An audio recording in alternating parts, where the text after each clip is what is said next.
So children, here we are going to do a very interesting question which is based on Venn diagram. Here, given condition we will show in Venn diagram. So let's see.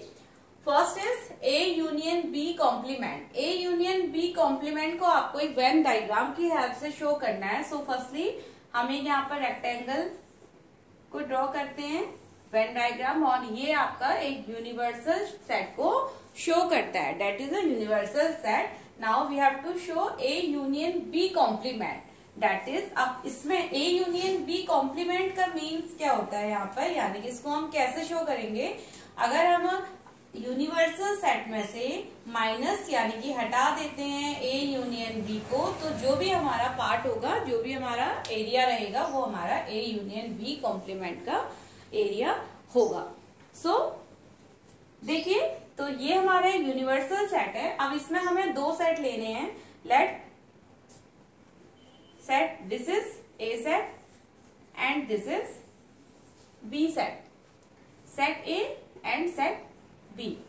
A union B. A union B हमें पूरे universal set में से अगर हम A union B that is ये पूरा यानी कि कंप्लीट A यूनियन B को शो करता है, तो हमारा रिमेनिंग एरिया जो हमारा रहता है, so what is remaining, that is ये हमारा रिमेनिंग एरिया. एंड जो मैंने ब्लैक मार्कर से शेड किया है, this is the remaining area. और यही हमारा क्या होगा, यानी कि शेडेड एरिया, हमारा शेडेड एरिया और shaded region, it is A union B complement. यहाँ पर हमारा shaded area is A union B complement. I think आप सभी को ये चीज समझ में आई होगी कि वेन डायग्राम की हेल्प से हम इनको कैसे शो कर सकते हैं. देखिए, A यूनियन B कॉम्प्लीमेंट हमारा होता है, यूनिवर्सल सेट में से रिमूव कर दीजिए A यूनियन B को. तो हमने यूनिवर्सल सेट लिया था और उसमें से A यूनियन B को हमने रिमूव किया और जो रिमेनिंग शेडेड एरिया है that is are A union B complement. And in second condition यहाँ पर हमें पता है बाय डी मॉर्गन लॉ हमने सभी ने आपने पढ़ा है. तो डी मॉर्गन लॉ के अकॉर्डिंग क्या होता है कि हमारा A union B complement equal होता है A complement intersection B complement के. तो अगर हमने इसको शो किया है ऑलरेडी, तो that means they both are equal to each other. So एक कॉम्प्लीमेंट और इंटरसेक्शन B कॉम्प्लीमेंट, यानी कि ये भी आपका सेम फिगर रहेगा. तो first part and second part दोनों वैल्यूज आपस में इक्वल होती हैं, तो ये हमारा सेम फिगर देगा. Now come to the third part. Now third part is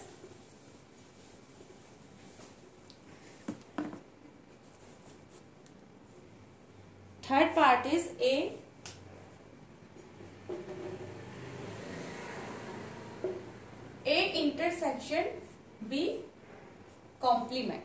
A intersection B complement.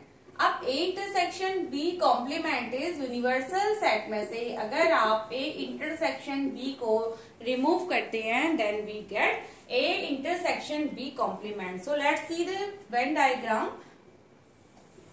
It is a universal set.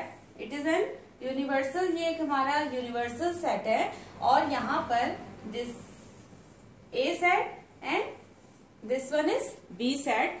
तो A इंटरसेक्शन B. अब A इंटरसेक्शन B क्या, A इंटरसेक्शन B पूरे यूनिवर्सल सेट में से only हमें A intersection B को हमें remove करना है. तो इंटरसेक्शन यानी कि वो एरिया जो दोनों सेट के बीच में क्या है, कॉमन है.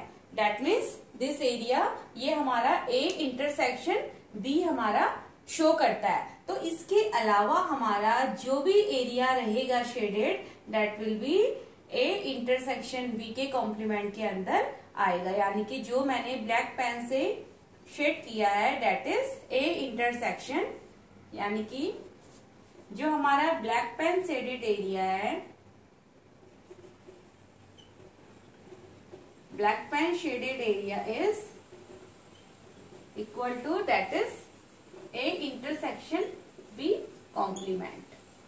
Right? Now fourth part, let's see the fourth part. अब fourth part क्या है हमारा, वो that is A intersection union B sorry A complement union B complement को हमें शो करना है। और हमने डी मॉर्गन लॉ में ये दोनों कंडीशन यहाँ भी पढ़ी है कि डी मॉर्गन लॉ क्या कहता है हमारा, अकॉर्डिंग टू डी मॉर्गन ये दोनों फिगर हमारे यहाँ पर सेम रहेंगे। डी मॉर्गन्स लॉ के अकॉर्डिंग क्या है हमारा कि A intersection B complement is equal to A complement union B complement. So both the figure will be same. Third part and fourth part का फिगर यहाँ पर आपको यही मिलेगा। So that is your question number 5। So please note it down.